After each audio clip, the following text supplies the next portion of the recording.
કેમ છો? હું છું યુ. આઈ હોપ છો તમે બધા મજામાં જ હશો. બસ હવે ઘડિયાળમાં વાગવામાં થયા છે હવે 9. બસ હવે હું જાઉં છું ટ્યુશને.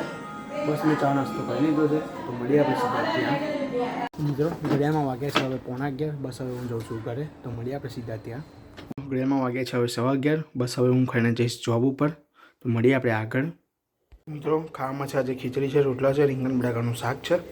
બસ હવે હું ખાઈને જાઉં છું જોબ ઉપર તો મળીએ આપણે સીધા હવે ત્યાં. તો મિત્રો ઘડિયાળમાં વાગે છે હવે 5:30.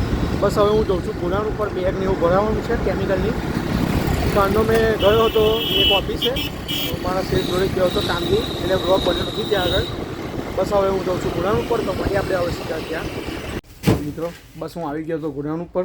બસ હવે કેમિકલ બેગ ભરાઈને હું જઈશ શોરૂમ તરફ તો મળીએ હવે આપણે સીધા ત્યાં. મિત્રો આ અમારા સલમાનભાઈ છે એ કેમિકલ બેગ ભરે છે, જોઈ શકો છો તમે.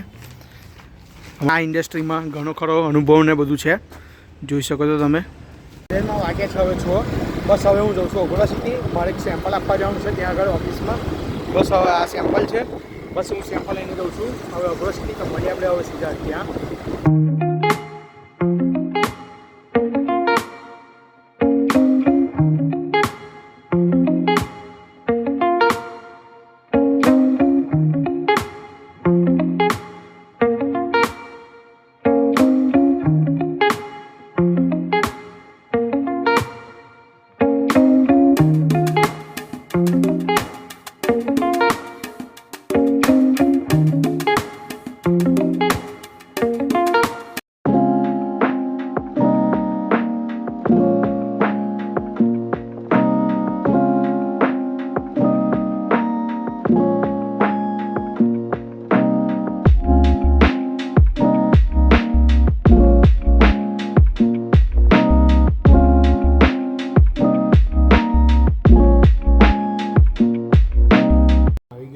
અગોડા સિટીમાં તમે જોઈ શકો છો પાછળનું એમ્બિયન્સ ને બધું.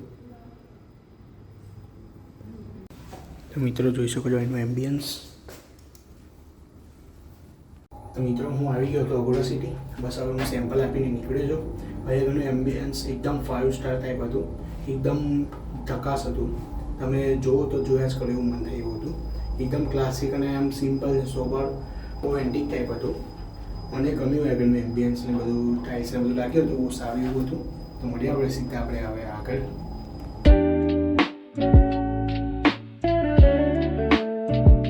મિત્રો ઘડિયાળમાં વાગ્યા છે હવે 6:45 અને હું જાઉં છું એક જગ્યાએ દુકાનમાં. કારણ કે મારે એ દુકાનમાં થોડુંક. મિત્રો ઘડિયાળમાં વાગ્યા છે હવે 7:30. બસ હવે હું જાઉં છું ઘરે તો મળીએ હવે સીધા આપણે આગળ. મિત્રો ઘડિયાળમાં વાગ્યા છે હવે 11. બસ હું બ્લોગ એડિટ કરીને અપલોડ કરી દઈશ અને મળીએ હવે આપણે સીધા કાલે સવારના બ્લોગમાં. કાલે શનિવાર છે તો અમે પહેલાં જવાના છે પંચમુખી મંદિરે દર્શન કરવા માટે. તો આવો તમને પણ કરાવું કાલે. તો મળીએ આપણે સીધા કાલે સવારના બ્લોગમાં. જય દ્વારકાધીશ.